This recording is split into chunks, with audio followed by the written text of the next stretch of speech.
चतुर्थ अध्याय का महात्म्य। हे महाप्रभु, देवी लक्ष्मी श्री हरि विष्णु के चरण दबाती हुई विनीत भाव से बोली, गीता के चतुर्थ अध्याय का क्या महात्म्य है। प्रिय महाप्रभु गंभीर वाणी से बोले, जो व्यक्ति गीता के चतुर्थ अध्याय का नित्य प्रतिदिन पाठ करता हो और वह किसी को स्पर्श कर दे तो उसकी मुक्ति हो जाती है। भगवान, क्या इस प्रकार संसार में किसी की मुक्ति भी हुई है? अवश्य देवी, इसी संदर्भ में मैं तुम्हें एक कथा सुनाता हूँ। पुरातन काल में गंगा नदी के तट पर स्थित कांचीपुरी नगरी में आश्रम बनाकर एक योगनिष्ठ मुनि निवास किया करते थे। वे नित्य प्रतिदिन गीता के चतुर्थ अध्याय का पाठ किया करते थे। इसके फल स्वरूप उनका चित्त बड़ा ही निर्मल और पावन हो गया था। एक बार की बात है कि वे योगनिष्ठ मुनि देव दर्शन के लिए भ्रमण पर निकले। पद यात्रा करते करते जब मुनि का कलांत हो गया तो कुछ विश्राम के उद्देश्य से वे बेर की झाड़ी के नीचे लेट गए। उनके ऊपर दो झाड़ियों की विशेष रूप से परछाई बनी हुई थी। एक झाड़ी की जड़ में उन्होंने अपना सिर टिका दिया और दूसरी झाड़ी की जड़ में अपने पैर। इस प्रकार वे काफी देर तक विश्राम करते रहे।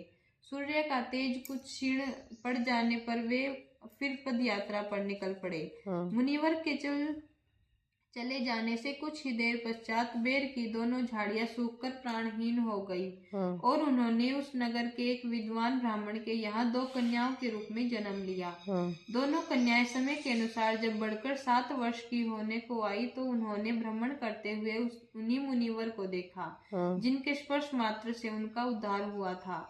वास्तव में उन दोनों कन्याओं को अपनी पूर्व जन्म की स्मृति पूरी तरह से याद थी। उन मुनिवर को देखते हुए दोनों कन्याएं उनके चरणों में गिर पड़ी और मधुर वाणी में मुनिवर को प्रणाम करते हुए बोली, हे मुनिवर, हमारा उद्धार कर आपकी कृपा के फल स्वरूप ही हुआ है और आपके स्पर्श मात्र से ही हमें बेर की योनि से मुक्ति मिली है। मुनिवर ने आश्चर्य से उन कन्याओं को निहारते हुए कहा, हे कन्याओं, यह तुम क्या कह रही हो? मैंने किस प्रकार तुम्हारी मुक्ति कराई है? मुझे तो इस बारे में कुछ भी ज्ञान नहीं है।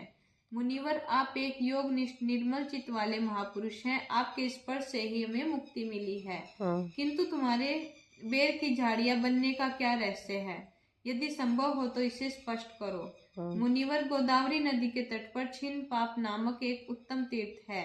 इस तीर्थ के देव दर्शन तथा यहाँ पर स्नान करके प्राणियों के पाप नष्ट हो जाते हैं। इसी तीर्थ पर सत्यपा नामक एक तपस्वी कठोर तपस्या में रत थे। उनकी तपस्या को देखकर एक दिन देवराज इंद्र को बड़ी चिंता हुई कि कहीं ये तपस्वी इनका इंद्र पद ही न छीन ले। यही सोचकर देवराज ने अपनी 2 अप्सराओं को गीत संगीत नृत्य कौशल के द्वारा तपस्वी को तप को भंग करने के लिए भेजा।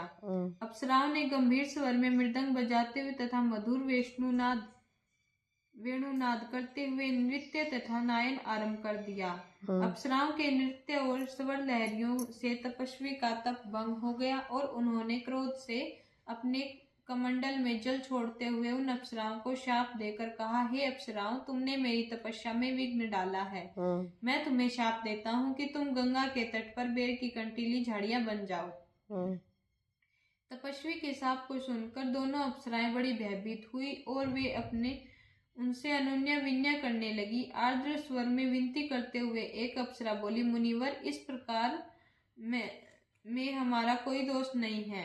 हम तो देवराज इंद्र के आदेशानुसार यहाँ आई थी और उनकी आज्ञा के अनुसार ही अपना कार्य कर रही थी। कृपया ये निर्दोष अप्सराओं पर दया करके क्षमा प्रदान कीजिए।